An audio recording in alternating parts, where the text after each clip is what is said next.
So, Yeah. and I turned down the detail level of a bunch of things to see to help it run lag a little less. Is there anything else I can turn down other than what I did? No, you'd have to actually exit the replay and go into your other system settings. But you've done the best you can, unfortunately, so we're going to just have to wait for more of them or more of yours to die. But I'm sure it'll be definitely worth the wait. It'll be fast. Let's speed it up again a little bit. Sure. Now, at a certain point here, I decided to try and bring my archers up because I realized that they are firing into the back of this unit right here. You can see that there are units dying. Come on. Don't lag. Go ahead. I was going to say, so I realized that over here, men were dying in the rear, and it took me a couple minutes to figure out why, and it was because my own archers were hitting them. And so what I did is I decided to try and move my archers up front, which I should have done a lot sooner. But the problem is, and you'll see, the second I start trying to move my archers up, the trolls also decide to charge. And it was just really bad timing on my part, or great timing on their part, however you want to look at it. That before I even got my archers to position, the trolls charged into my line. So I don't remember if they actually hit the archers or not. I think I stopped the archers before they went through my battle line. So that was very lucky on my part. Because if the trolls had waited just like another 2 seconds, they would have actually charged into my archers, which would have been really bad. I don't remember what's happening here. I don't remember what this unit was doing. I think they're just reforming because they lost some people. But that's more than likely what's happened. Also looks like they're trying to face the cave trolls just a little bit. Possibly. So as you can see, I tried to move my archers up, but at the same time, they charged my unit, and I was like, oh, no, that's not good. No. So, did you have your archers on skirmish mode? I don't remember, honestly. But I did back them up. It looks like it, because it looks like they're skirmishing. Oh, yes, I believe I did, because they never actually came into contact with any units unless I told them to. So, and then we have the trolls breaking into here. No, there we go. And like I said, this was my first experience with trolls. I didn't I didn't review Rebels fight with trolls until after I had done this fight. So I saw the way they tore into my unit, and I was like, oh god. But my unit held up surprisingly well against them. It took a while to kill them all, but if you look at it, it looks like it's a pretty even fight. If later on, at first it seems victory certain, but the spear wall the spear wall holds pretty well against them. Same here. Same thing here. The trolls come in. Now I do like that the computer was at least smart enough to send the trolls in first. Yeah. Because that just makes perfect sense. And look at this guy. Look at them literally hammering through my line. Oh my goodness. Yeah, I know. But as horrible as it looks, it was not as horrible when it came down to the end fight. In fact, I believe this unit almost completely fought off that whole group of trolls without major losses. In fact, I don't remember if I sent anyone to help them. I just let them go at it. Yeah, with units that kind of throw your dies around, it always looks worse than it ends up really being. Because, a bunch of guys, they fall to the ground, and most of them tend to stand up and start fighting again. Right. And of course we have snow trolls coming in on the left-hand side. And this is I'm already on the edge of my seat because I don't know if my line's breaking or not, and I haven't even faced the main army yet. I'm just fighting trolls, and I'm already wondering if my line's breaking, and I'm like, oh crap. Because I was thinking if they the war riders came in right here, and I thought, oh, this is not good because I'm already broken right here, and then the Rog riders hit, but they came right into the spear wall of the undamaged unit, which was not exactly the smartest move on their part. No. But, no one ever said the orcs were smart, so. And, of course, the snow trolls are doing the exact same thing over here, breaking through my line. And this is at the first point where I thought, at this point here, I thought I'm screwed. I really thought I was Yeah. screwed. Because I'm like, oh man, my line's already breaking. They're already through it. I sent up a reserve, my Citadel Guard. I held off my cavalry and my Swan Knights because I wanted to let it play out a little bit and see how things went. Just in case it wasn't as bad as it looked, which it turned out not to be. But I did send That's a good idea. this unit up here, and see, now we have more Warg Riders coming up.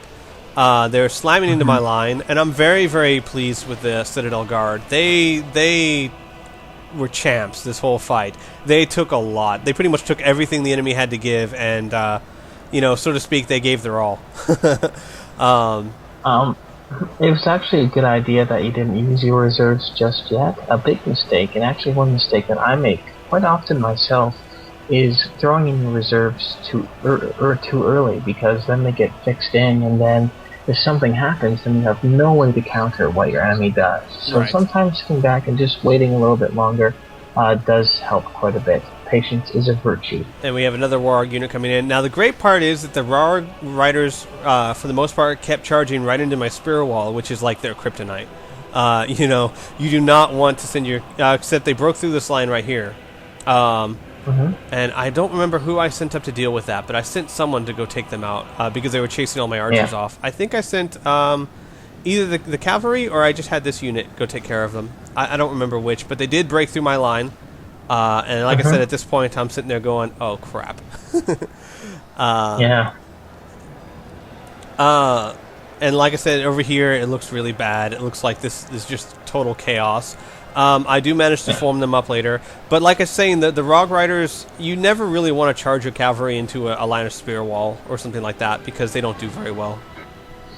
Yes. I think is very, very true. I think it's possible, because I don't remember this happening. I may have not even noticed this because I was so concentrated on other things. Like I said, I mean, we have so much going on right now that it was so hard for me to keep track of everything.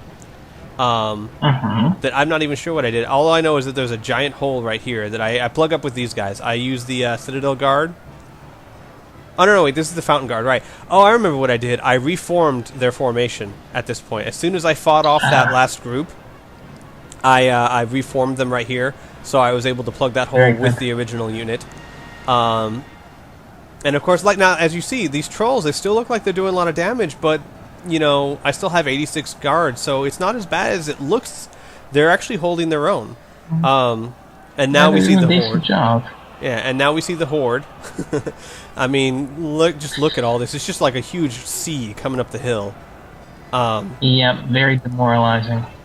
It is, and we have another group of Rogue Riders. Now, I know because I was having so much trouble here, this line was in so much chaos that I did send my Swan cavalry to protect. When I saw the Rogue Riders coming up, I didn't think that line would hold against that charge.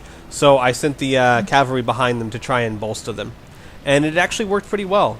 At this point, I was afraid to send the cavalry out and around because, I mean, just look at these numbers. If I tried to They would get swamped. Yeah, they would get swamped by anyone I sent. Now, I did over here.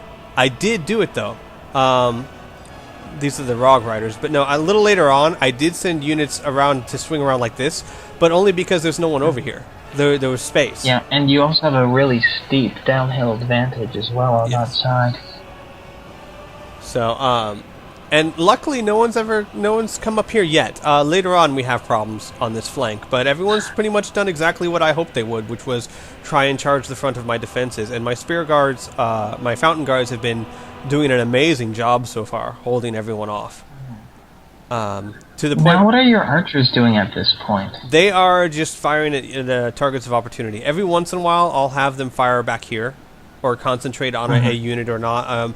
I don't remember exactly what I did with them. Most of the time, I let them fire at will. If it looked like there was a group of enemies that were in mass or something, I would have them concentrate on that enemy. I have also found, I did not know this, or I'd forgotten about it, that little option down here that you click it and it flashes all the units. Like, it flashes your units green and their units red. Oh, God, I spammed the hell out of that. That is invaluable. Oh, it was brilliant. So I could tell exactly where my units were. Oh, now this, what was I doing here? I believe this was a mistake on my part, because I had not set the reserve units to guard mode. So yeah, that's exactly what happened. I hadn't set them to guard mode, so they were pursuing, and I had to pull them back because I wanted to keep this line. I didn't want anyone getting out of the square. Because anyone who goes out there is going to be swamped and massacred. Really, if this line, honestly, Land of no return. Yeah, this line is the only thing keeping me alive. It's the only thing that's stopping them from swarming me.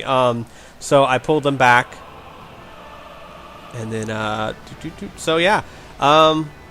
And at this point, I thought, okay, maybe I got this because I, recovered from the initial shock. I've kind of regrouped my line a little bit. And over here, you see, this is where I charged my cavalry out over to the side because I saw this target of opportunity. I saw that they were too far away from anything to get to them quickly. They were trying to get around my flank, and I figured this would be an excellent opportunity to use the cavalry. And I don't remember if I hit this or not. It was kind of a risky. I think I did. I think I did a quick little hammer and anvil attack there because really there's not a lot that can hit them quickly. Or maybe I didn't. I don't remember. I was playing very conservatively because the amount of people I had to face, if I made even one mistake and lost even one unit, that could be everything. So I was playing very conservatively. However, we will see soon that I did not notice that I think this entire unit gets decimated on my own spikes. Because I was that's another reason. Yeah, that's why spikes on the side. Yeah, really I was so concentrated on this because I mean, look at this. It's just a massive chaos, and I was so concentrated on making sure this line held. And look, there's more snow trolls coming here. And I had them take on my horses for the most part. Out of curiosity, which one was your general unit? My general unit has not taken part in anything yet. My general unit is back here. Mainly because, once again, I do normally use my general unit in normal fights, but in a fight like this, morale is everything. And I figured the general was much more useful to me out of harm's way. That's true. What some people do sometimes, Squee, is when you have a big line, say, like what's going on right now, and they're just getting battered and bruised and that type of thing, don't actually bring up your general to actually engage, but have them in close proximity behind the troops that are fighting, because the general actually does emit a morale-boosting effect, and it prevents them from breaking. So that's always an interesting tip for the future. I did not know that. And I had this cavalry unit take on these trolls. I probably should have sent some sort of help to them. I don't remember if I did or not, but they survived. Men have slain the enemy general. Without him, his troops will lose their. You killed one enemy general. That's awesome. Yes. Of course, there's still 2 other enemy generals. I mean, the thing is, the funny part was, whenever I use that option to flash things, it's so great because you see some green and then just a sea of red, and you're like, oh man. Oh, is that another dead general? Yes, it was. I killed 2 enemy generals very quickly, which I think helped turn the tide a little bit in my favor. And as you can see here, I still have this cavalry unit out here just harassing the flank because, I actually did make a charge down here. I guess what I was thinking was that because they were all focused over here and there wasn't a whole lot over here, I figured I was fairly safe to get in there, make a quick flank attack, and get back out. Which was delaying action. It's wise. It was very risky though because of these Rog Riders. I did not see them come up, and if they had actually decided to attack me with those Rog Riders, this unit might have been decimated. However, the computer decided not to. They decided to go after these guys because the computer's not the most intelligent in the world.